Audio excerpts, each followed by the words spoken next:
नमस्कार। स्वागत है आपका आपके अपने चैनल त्रिशूल 369 में। आज हम बात करेंगे गंडमूल नक्षत्र की। बहुत ही महत्वपूर्ण टॉपिक है। वो चीज़ें आपको बताएंगे जो आम पब्लिक नहीं बताती है आपको या आपको नहीं पता है, वो इस वीडियो में आपको मिल जाएगी। आइए सबसे पहले देखते हैं गंडमूल नक्षत्र कौन कौन से होते हैं। तो आप स्क्रीन पे देख सकते हैं 27वां नक्षत्र यानी कि रेवती। 27 नक्षत्र होते हैं, ये आप सबको पता है। 27वां नक्षत्र रेवती गंडमूल में आता है। 9वां नक्षत्र अश्लेषा, 18वां नक्षत्र ज्येष्ठा। इन तीनों नक्षत्रों के स्वामी बुध होते हैं। ये बात ध्यान रखने की, राशियों के स्वामी अलग होते हैं और नक्षत्रों के स्वामी अलग होते हैं। 3 नक्षत्र ये हो गए गंडमूल के, और 3 है पहला नक्षत्र अश्विनी, 10वां नक्षत्र मघा और 19वां नक्षत्र मूल। इन तीनों नक्षत्रों के स्वामी केतु होते हैं। तो मोटा मोटा आपको याद रहेगा कि बुध और केतु के नक्षत्र ही गंडमूल नक्षत्र में आते हैं। अब आइए बात करते हैं कि इसमें जो आपका ये जो 6 नक्षत्र हैं, इनमें जन्मे जातक किनको कौन सा कष्ट होता है जीवन में, या क्या सम्मान प्राप्त होता है, क्या चीज इनके लिए अच्छी है और क्या खराब है। तो ये हर नक्षत्र के 4 चरण होते हैं, ये आपको पता है। तो आइए देखते हैं। सबसे पहले ये देखिए कि पुरुष जो हैं उनको कष्ट किस चीज में आता है। पिता के लिए, माता के लिए, बड़े भाई के लिए, छोटे भाई के लिए, इनके लिए कष्ट आता है। और स्त्री के लिए, महिला के लिए, लड़की के लिए कष्ट आता है। ससुर के लिए, सास के लिए, जेठ यानी और देवर के लिए, इन सब के लिए कष्ट आता है। मतलब ये चीज भी नोट करने वाली है। दूसरा, इन नक्षत्रों में, इन 6 नक्षत्रों में से जो सबसे ज्यादा कष्टकारी माना गया है वो ये अभुक्त मूल माना गया। अभुक्त मूल क्या चीज है? अभुक्त मूल होता है आपका ज्येष्ठा नक्षत्र के, आपके ज्येष्ठा नक्षत्र के अंतिम 24 मिनट और मूल नक्षत्र के आपके अंतिम 24 मिनट, ये कष्टकारक होता है। इसको अभुक्त मूल कहा गया है। ज्येष्ठ नक्षत्र के 24 मिनट अंतिम और मूल नक्षत्र के 24 मिनट, ये अभुक्त मूल में आते हैं। तो अभुक्त मूल में आने से क्या होता है कि ये कहा जाता है कि इसमें 3 वर्ष तक पिता के दर्शन नहीं करने चाहिए बच्चे के, पिता को। इन नक्षत्र में जो जन्मे हैं, तुलसीदास जी जन्मे हैं और कबीरदास जी जन्म हुआ है इनका। तो इनका जीवन बहुत कष्टप्रद रहा है। हालांकि विख्यात बहुत हुए हैं, लेकिन आपको पता ही है कितना जीवन में इनके संघर्ष रहा है।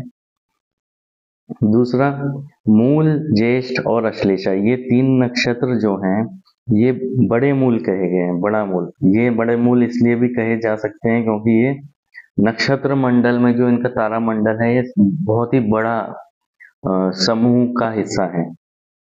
क्योंकि सबसे बड़ा नक्षत्र ज्येष्ठा नक्षत्र है, जो बहुत बड़े तारा मंडल, बहुत बड़ा है। उसकी आप कल्पना भी नहीं कर सकते कितना बड़ा वो तारा मंडल है। और दूसरा, इसमें जो इन तीनों में जो जन्मे होते हैं, मूल, ज्येष्ठा और अश्लेषा में जो जिनका जन्म होता है, वो बड़े मूल कहलाता है। और 27 दिन के बाद जब उसी नक्षत्र में चंद्रमा आता है, तो उसकी शांति की जाती है। और ये अश्विनी, रेवती और मघा जो है, ये छोटे मूल कहे जाते हैं। ये इनके तारामंडल के साइज के हिसाब से इनको शायद दिया गया होगा, तो इसलिए इनको छोटे मूल कहा जाता है।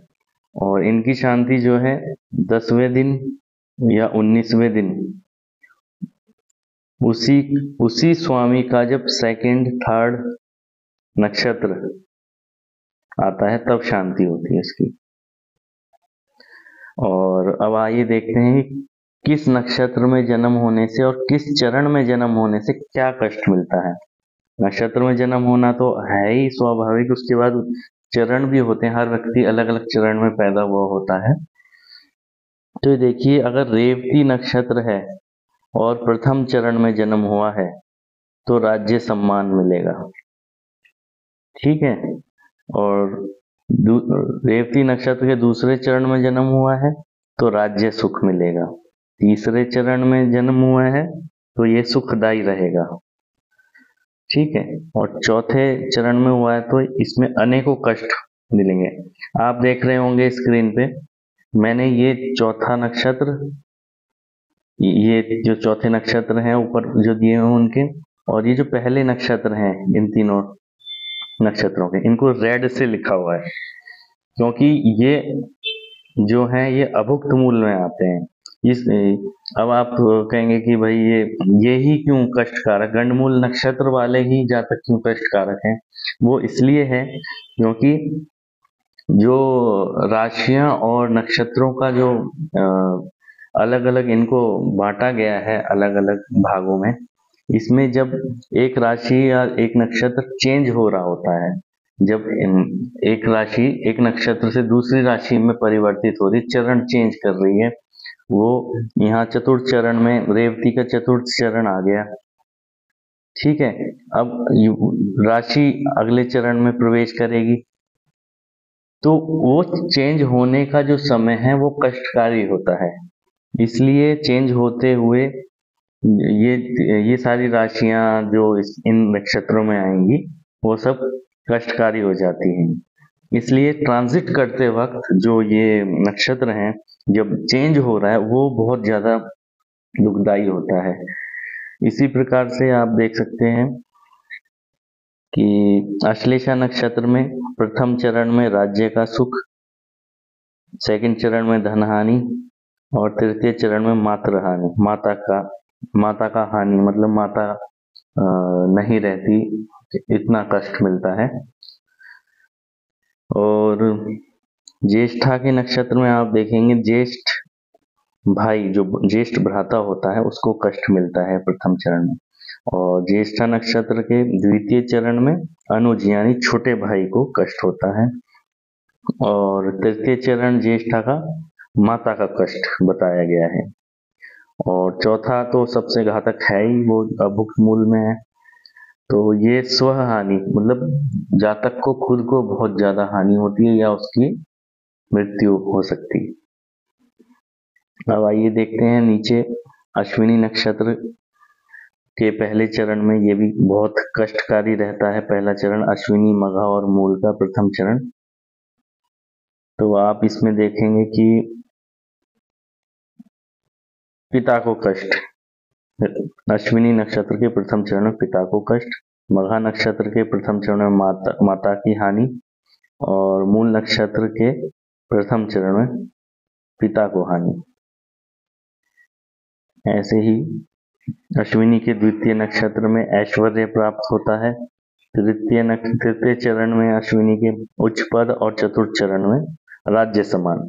तो आप ये नहीं कह सकते कि ये सारा ही खराब है, कुछ पार्ट जो खराब मैंने आपको बता दिया है।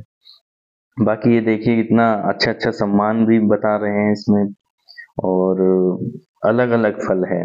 तो मेन तो आपका ये है चतुर्थ चरण और फर्स्ट चरण जो है ये मेन है, क्योंकि ये ट्रांजिट के पहले 24 घंटे और 24 मिनट और अगले नक्षत्र के पहले 24 मिनट का है, इसलिए ये कष्टकारी कहा गया है। आपने देखा होगा कोई आपकी किसी भी व्यक्ति की कुंडली में कोई ग्रह है वो 0 डिग्री पर है, तो वो ना ही अगला फल दे पा रहा है ना ही पिछले भाव का फल दे पा रहा है, पूर्ण फल नहीं दे पा रहा, तो वो कष्टकारी हो जाता है।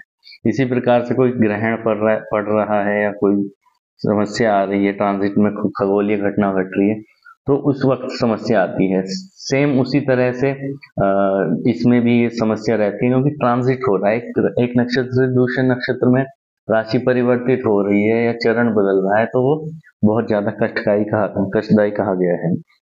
अब आप देखिए मघा नक्षत्र, ये तीनों केतु के नक्षत्र है, अश्विनी मघा मूल। मघा नक्षत्र के प्रथम चरण में मातृ हानि कही गई है, माता नहीं रहती या मृत्यु तुल्य कष्ट रहता है, और द्वितीय नक्षत्र चरण में पितृ हानि कही गई है मघा नक्षत्र के, और तृतीय चरण में सुख संपत्ति और चतुर्थ में धन लाभ। अब मूल पे आ जाते हैं।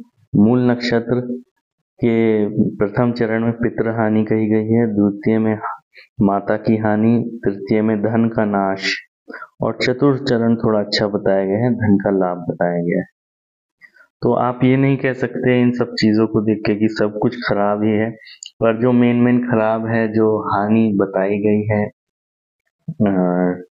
पारिवारिक शोक कुछ ना कुछ उसमें देखने को मिलता है। और इसमें लड़की के लिए आप यहाँ ज्येष्ठ भाई की जगह जेठ या अनुज की जगह देवर को भी रख के देख सकते हैं विवाह उपरांत कैसा रहता है। और ऐसी और वीडियो हम लेकर आते रहेंगे, कोशिश करेंगे और इम्पोर्टेंट टॉपिक्स लाएं। आपका कुछ इंटरेस्ट हो तो आप मैसेज कर सकते हैं।